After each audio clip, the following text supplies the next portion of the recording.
जय हिंद फ्रेंड्स। तो हम पढ़े थे धीर सिंह नाविक शैक्षिक परिदृश्य को। धीर सिंह नाविक शैक्षिक परिदृश्य इस बुक में आज हम 59, 60 और 61 को पढ़ने वाले। इन तीन पेजेस को पढ़ेंगे आज। बेसिकली इन तीन पेज में हम आरटी 2009 को पढ़ने वाले। ठीक है, आरटी 2009 में जो भी हमने पढ़ा था उससे थोड़ा सा आगे कंटिन्यू करेंगे, धाराओं को पढ़ने वाले। ठीक है, और यहाँ आरटी 2009 पूरी तरीके से फिनिश हो जाएगा आज की सेशन में। ठीक है, शुरू करते हैं आज का सेशन ठीक उस तरीके से जैसा कि हम जनरली करते हैं, किसी मोटिवेशनल कोट या विचार के साथ। तो एक छोटी सी पंक्ति ध्यान रखेंगे कि जीवन में हमेशा विनम्र रहिए, क्योंकि गोल्ड मेडलिस्ट को भी मेडल करने के लिए झुकना पड़ता है। ठीक है, शुरू करते हैं आज का सेशन। आज बेसिकली 59, 60 और 61 को पढ़ेंगे। देखो मुझे ध्यान आ रहा है कि इसमें हमने देखो आप जानते हैं कि हम पहले पीडीएफ रीड करते हैं, उसके बाद यहाँ फेस टू फेस मिलते हैं, रिविजन भी करते हैं, एमसीक्यू भी पढ़ते हैं। तो इस वाले सेशन में हम अध्याय को पढ़ेंगे और अध्याय में कितनी धाराएं ये सब जानने वाले हैं।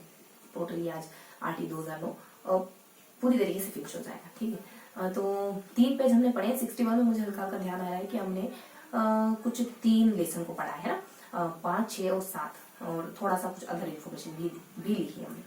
इसके अलावा हमने फर्स्टली हमने धाराओं को पढ़ा था। कुछ मैंने कहा था बैक टू बैक धाराएं आ रही है, तो कहाँ तक पढ़ लिया था? 16 तक। तो 17 से आगे कंटिन्यू करते हैं। 17, 18, 19, 20, 21, 22, 23, 24 और कुछ 25, इतना सब हम पेज नंबर 59 में देख लेते हैं। पेज नंबर 60 में हम देखते हैं 26, 27, 28 इन 3 धारा को थोड़ा सा मानक के बारे में जानते हैं। बस इतना सा हम पढ़ते हैं।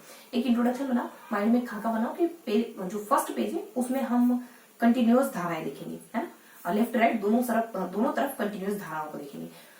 नेक्स्ट पेज में हम एक जरा सा सारणी का फॉर्मेट देखेंगे। उसके बाद नीचे थोड़ा सा पोर्शन धाराओं को देखेंगे। ठीक है, एक माइंड मैप बना। लास्ट वाला पोर्शन 3 अध्यायों को देखेंगे। ठीक है, और थोड़ी सी अदर इन्फॉर्मेशन। तो एक थोड़ा सा माइंड मैप बनाएंगे पर उसके बाद पढ़ेंगे। क्या होता है कि हमें इमेज में चीजें बहुत ज्यादा लंबे समय तक याद रहती है ना, बहुत अच्छे से और लंबे समय तक ध्यान रहती है। तो 59 में क्या देखा, 60 में क्या देखा और 61 में क्या देखा, बहुत ज्यादा समय नहीं लगाएंगे, विदिन 10 मिनट्स पढ़ेंगे। तो 59 में हम देखो थोड़ा सा एक इमेज बनाने की कोशिश करें ना, तो ये तो थोड़ा हमारा लैंडस्केप हो गया, है ना, हॉरिजॉन्टल मोड में हो गया, लैंडस्केप में बनाते हैं। ठीक है, तो इस तरीके से बैक टू बैक धाराएं हैं कुछ इस तरीके से।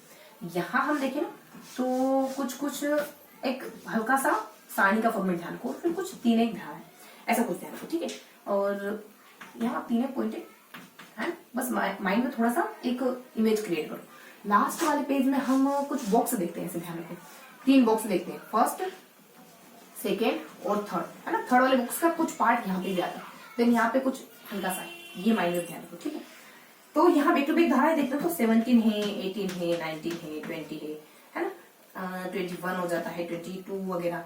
22 तो यहाँ से था, फिर क्योंकि पेज दोस्तों में बटा होता है तो 21, 22, 23, 24, 25, 20, ये इतनी धाराएं हमें थी। यहाँ बेसिकली एक सारणी गिवन थी कि शिक्षकों की, ये जो सारणी में 3 पॉइंट बता रहे ना, वो क्या है, शिक्षकों की संख्या कितनी होती है, भवन कैसा होता है ना, और एक छात्र शिक्षक अनुपात वगैरह, भवन वगैरह होगा। एक और कोई बिंदु है, फिर 26, 27 और 28, ये वो धाराएं जो मैंने आपको यहाँ बताई थी। ठीक है, एक और पॉइंट को मिस हो रहा है, जिसे याद आता है मैं आपको बताती हूँ। ठीक है, इसके बाद 3 बॉक्स, ये 3 बॉक्स किससे रिलेटेड है, तो ये अध्याय 7वां लास्ट होता है ना, तो 7, 6, 5, तो अध्याय 5 है ना, अध्याय 6 और अध्याय 7 से रिलेटेड है। और लास्ट वाले विजन में कुछ खास नहीं, ये 7 वाला ही कंटिन्यू होता है।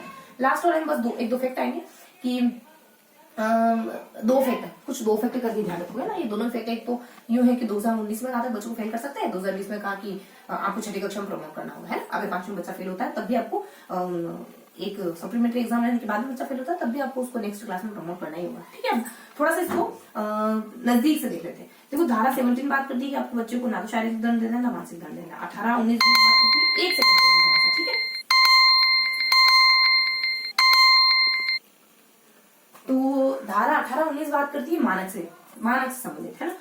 यहाँ कहते हैं कि स्कूल में देश मानक होने चाहिए। यहाँ कहते हैं कि अगर मानक नहीं है तो आपको कुछ निश्चित वर्ष जिनके भीतर इन मानकों को अचीव करना होगा। और धारा 20 कहती है कि मानक में उतार चढ़ाव के भी सरकार कर सकती है। बाकी 21 एसएमसी की बात करती है, 22 एसएमसी एक योजना बनाएगी उसकी बात करती है, और 23, 24, 25, 23, 24 टीचर से जुड़ी। 23 बात करती है टीचर के वेतन भत्ते वगैरह से, ये सब कुछ मतलब सैलरी वेतन भत्ते बात। 24 बात करती है टीचर के दायित्व की, और 25 बात करती है छात्र शिक्षक अनुपात। देखो तो तीनों ही टीचर से जुड़ी। शिक्षा भवन और शैक्षणिक घंटे ऐसा कुछ टॉपिक है। ठीक है, तो शिक्षकों और इनकी संख्या कितनी होनी चाहिए, बहुत ज्यादा नहीं, बस इतना है कि 60 है 90, 60 है, 60 के बाद 60 से 90, 90 से 120 से फिर 150, 200 ऐसा करके। तो क्रमशः क्रमशः बताएंगे हम, तो 1 2 3 4 और फिर 5 प्लस 1 प्रधानाध्यापक और फिर अनुपात बता देते हैं कि ये 40:1 ऐसा, ठीक है। और ये तो छोटे कक्षा की बात होगी, छोटी कक्षाओं की, छोटे बच्चों की बात होगी। बड़ी कक्षाओं में जो हर कक्षा के लिए एक टीचर होगा, गणित हो गया, विज्ञान हो गया, सामाजिक हो गया, भाषा हो गया, इन सबके लिए एक टीचर होना ही चाहिए। इसके अलावा 2 बिंदु और हैं कि अनुपात आपका अगर 100 से ज्यादा बच्चे हुए तो 35:1 रखना होगा आपको। और एक और बिंदु है 35:1, इतना ध्यान रखो, 100 से ज्यादा 35:1 और छात्र शिक्षक अनुपात है। 100 से ज्यादा बच्चे हो जाते हैं तो एक प्रिंसिपल चाहिए आपको, एक अंशकालीन शिक्षक चाहिए आपको, कार्य शिक्षा और शारीरिक शिक्षा, कला शिक्षा, इन सब के लिए, है ना। तो ये कुछ बेसिक बातें हैं जो यहाँ कवर होती। भवन तो देखो ये है कि शौचालय वगैरह हो, पेयजल वगैरह हो, प्रार्थना स्थल वगैरह हो, खेल का मैदान हो, बाढ़ लगी हुई हो, है ना, और हर एक टीचर के लिए एक पर्सनल रूम हो, प्रिंसिपल का रूम अटैच, मतलब टीचर के रूम से अटैच हो, ऐसा कुछ है, आसानी से आ जा सके, बहुत ज्यादा ऊपर नहीं होना चाहिए, बहुत माले नहीं होने चाहिए स्कूल की बिल्डिंग के, ठीक है। तो ये शैक्षणिक घंटे ध्यान रखेंगे, 200 घंटे, 800 घंटे और 200 दिन, 1000 घंटे और 220 दिन, है ना, छोटी बड़ी कक्षा।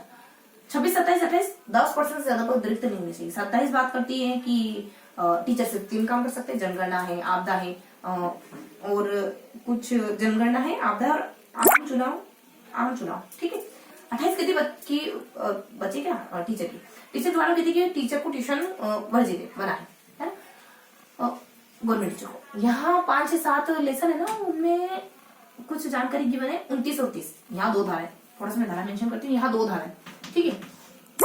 यहाँ बेसिकली 6 में यहाँ 4 धाराएं, 7 में कुछ 5 धाराएं कंटिन्यूस ध्यान रखोगे, ठीक है। 3 का लोग बच्चे का, तो 29 और 30, 29 कहती है कि आपको ये सिलेबस पढ़ना है, 30 कहती है कि आप बच्चे का बोर्ड एग्जाम नहीं लोगे, मतलब बच्चे की बोर्ड एग्जाम नहीं होगी, है ना। और यहाँ बेसिकली ना बाल संरक्षण के बारे में बताते हैं, और कुछ राज्य और राष्ट्र ऐसा करके, कुछ राज्य राष्ट्र करके कुछ है, शायद उनकी शक्तियां या कुछ राज्य राष्ट्र है ना, थोड़ा सा मिस हो रहा है। बाल संरक्षण आयोग के बारे में बताया जाता है ना, कि बाल संरक्षण आयोग क्या है, क्यों है, कैसे वगैरह वगैरह। और सेकंड धारा जो होती है उसमें बताते हैं कि इनके सामने अपील करी जा सकती है बालकों के अधिकारों से जुड़ी। बाकी देखो राज्य और राष्ट्र से जुड़ी कोई बात है जिसे अंतर मैं आपको बताती हूँ। अध्याय 7 में बताते हैं कि एसएमसी के सिद्धांत क्या होंगे, किन सिद्धांतों को फॉलो करेगी एसएमसी। नेक्स्ट में बताते हैं कि धारा 18, धारा 19, धारा 18, 19 और 13 इनकी अगर अनुपालन नहीं होती है तो दंड दे सकते हैं, ठीक है। और फिर नेक्स्ट जो 3 धारा बच गई उनमें बात होती है एसएमसी के खिलाफ और बाल संरक्षण आयोग के खिलाफ अपील की जा सकती है। इसके अलावा 2 धारा बच गई ना, उसमें बात होती है कि राज्य के पास शक्तियां हैं और राष्ट्र के पास भी शक्तियां, मतलब केंद्र के पास भी शक्तियां हैं कि इस अधिनियम में अगर और अधिनियम जोड़ना चाहे तो जोड़ सकती है, ठीक है, ऐसा कुछ। बाकी 2 पॉइंट मैंने आपको बता दी। 19 में कहा कि बोर्ड परीक्षा फेल नहीं करेंगे, 11 जनवरी को कहा, 11 जनवरी को अधिसूचना जारी हुई थी, 11 जनवरी 19 को।